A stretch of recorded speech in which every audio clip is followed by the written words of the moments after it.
ಸಿದ್ದರಾಮಯ್ಯವರು ಸರ್ಕಾರ ಇದ್ದಾಗ ಮಧು ಬಂಗಾರಪ್ಪನವರು ಕರ್ನಾಟಕದ ಎಲ್ಲ ಕಾಲೇಜ್ ಸ್ಕೂಲ್ಗಳಲ್ಲಿ ಹಿಜಾಬ್ಗೆ ಪರ್ಮಿಷನ್ ಕೊಟ್ಟರು. ಕಾನೂನು ಪ್ರಕಾರ ಮತ್ತು ನ್ಯಾಯಾಂಗದಲ್ಲಿ ಈಗಾಗಲೇ ಅದ್ರ ಬಗ್ಗೆ ಇನ್ನೂ ನ್ಯಾಯಾಂಗ ಸ್ಪಷ್ಟ ತೀರ್ಪು ಕೊಟ್ಟಿಲ್ಲ ಸುಪ್ರೀಂ ಕೋರ್ಟು.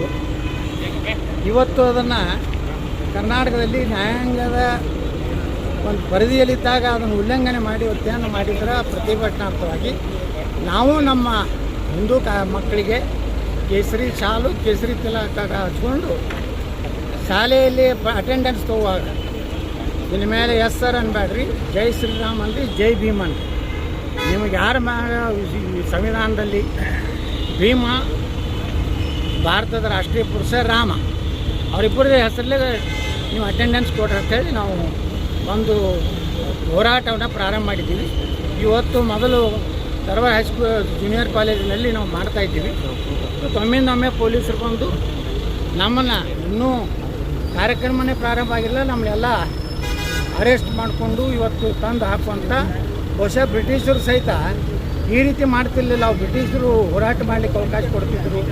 ಆದರೆ ಇವತ್ತಿನ ಈ ಸರ್ಕಾರ ಡಿ ಕೆ ಶಿವಕುಮಾರ್ ಸರ್ಕಾರ ಬಂದ ಮೇಲೆ ಇವತ್ತು ಹೋರಾಟ ಮಾಡೋಕ್ಕಿಂತ ಮುಂಚೆನೇ ದಬ್ಬಾಳಿಕೆ ಮಾಡುವಂಥ ಕೆಲಸ ಮಾಡಿದ್ದಾರೆ. ಅದಕ್ಕೆ ನಾವು ಈ ರಾಜ್ಯ ಸರ್ಕಾರದ ಈ ನಿಲುವನ್ನು ಖಂಡಿಸ್ದೇ ನಾವು ಇಷ್ಟಕ್ಕೆ ನಿಲ್ಲುವುದಿಲ್ಲ. ಈಗ ಮೊದಲೇದು ಗೊಂಡಿಗೆ ಆಗಿದೆ ವಿಜಾಪುರದಿಂದ ಇಡೀ ಕರ್ನಾಟಕ ಪೂರ್ತಿ ಮುಂದಿನ ದಿವಸಗಳಲ್ಲಿ ಈ ಹಿಜಾಬ್ ವಿರುದ್ಧ ಕೇಸರಿ ಶಾಲೆ ಹಾಕ್ಕೊಂಡು ಹೋಗುವಂಥದ್ರ ಬಗ್ಗೆ ಹೋರಾಟವನ್ನು ಸ್ವಯಂ ಪ್ರೇರಿತವಾಗಿ ಎಲ್ಲ ಜಿಲ್ಲೆ ಎಲ್ಲ ಸ್ಕೂಲ್ ಕಾಲೇಜಲ್ಲಿ ಮಾಡ್ತೀವಿ.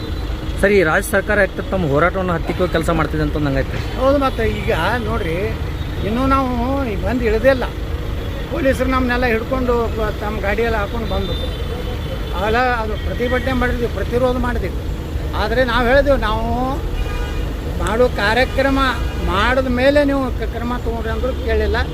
ಮ್ಯಾಲಿನ ಕಾಂಗ್ರೆಸ್ಸಿನ ಗೃಹ ಮಂತ್ರಿ, ಮುಖ್ಯಮಂತ್ರಿ ಭಯಂಕರ ಪೊಲೀಸ್ ಇಲಾಖೆ ಮೇಲೆ ಪ್ರೆಷರ್ ಮಾಡಿ ಇವತ್ತು ನಮ್ಮ ಹೋರಾಟವನ್ನು ವಿಫಲಗೊಳಿಸ್ಲಿಕ್ಕೆ ಪ್ರಯತ್ನ ಮಾಡ್ಯಾರ. ಇವತ್ತು ಹೋರಾಟ ವಿಫಲ ಆಗಿಲ್ಲ. ನಮ್ಮ ಕಾರ್ಯಕರ್ತರು ಈಗಾಗಲೇ ಸಾಕಷ್ಟು ಶಾಲೆಗಳನ್ನ ಹಂಚಿದ್ದಾರೆ. ಮುಂದಿನ ದಿವಸಗಳಲ್ಲಿ ಇವರು ಏನೇ ಮಾಡೋದು ಸಹ ನಾವು ರಾಜ್ಯದ ನಮ್ಮ ವಿದ್ಯಾರ್ಥಿನ ಕರೆ ಕೊಡ್ತೀವಿ. ತಾವೇ ಸ್ವಯಂ ಪ್ರೇರಿತವಾಗಿ ಶಾಲನ್ನು ಹಾಕ್ಕೊಂಡು ಕೇಸರಿ ತಿಲಕ ಹಚ್ಕೊಂಡು ಹೋಗ್ಬೇಕಂತೇಳಿ ಕರೆ ಕೊಡ್ತೀವಿ.